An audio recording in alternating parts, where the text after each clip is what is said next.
ఝాన్సీ అనేటువంటి ప్రాంతంని బ్రిటిషర్స్ రాజ్య సంక్రమణ సిద్ధాంతాన్ని బేస్ చేసుకొని స్వాధీనం చేసుకుంటారు.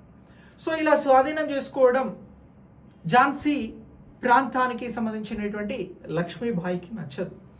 లక్ష్మీబాయి గారి అసలు పేరు మణికర్ణిక. ఈ ఝాన్సీ అనేటువంటి ప్రాంతాన్ని గంగాధర్ రావు గారు పరిపాలన చేస్తూ ఉండే. వీరికి సంతానం లేని కారణంగా దామోదర్ రావు గారిని వీరు అడాప్ట్ చేసుకుంటారు, దత్తత తీసుకుంటారు. లక్ష్మీబాయి, గంగాధర్ రావు. సో ఇప్పుడు దత్తత తీసుకుంటే రాజ్యానికి సంబంధించినటువంటి హక్కులు దత్తత పుత్రులకి కాదు, బ్రిటిష్ వారికి వెళ్తాయి అని చెప్పేదే రాజ్య సంక్రమణ సిద్ధాంతం. సో ఈ సిద్ధాంతాన్ని బేస్ చేసుకొని బ్రిటిష్ వారు ఝాన్సీ ప్రాంతాన్ని ఆక్రమిస్తారు. ఇదే సమయంలో వివిధ కారణాల చేత బ్రిటిష్ వారికి వ్యతిరేకంగా 1857లో సిపాయిల తిరుగుబాటు అనేది ప్రారంభమవుతుంది. సిపాయిల తిరుగుబాటు రావడానికి ప్రధానంగా 4 కారణాలను మాట్లాడుతాం. రాజకీయ కారణాలు, అలాగే ఆర్థిక కారణాలు, వీటితో పాటు సాంఘిక మత కారణాలు, అలాగే వీటన్నింటితో పాటు అత్యంత కీలకమైనటువంటిది సైనిక కారణాలు. సైనికులు బ్రిటిషర్స్కి సంబంధించి భారతదేశం నుంచి చాలా మంది సైన్యంలో పనిచేస్తుండేవారు.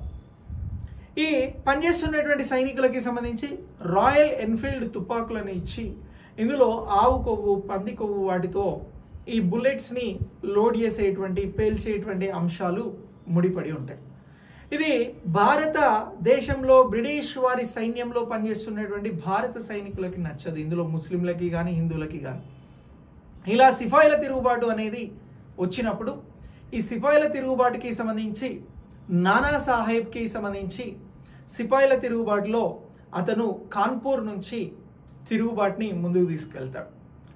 ఇలా ఈ నానా సాహెబ్కి ఒక ప్రధానమైనటువంటి అనుచరుడు ఉంటాడు, ఆయన పేరే తాంతియా తోపే.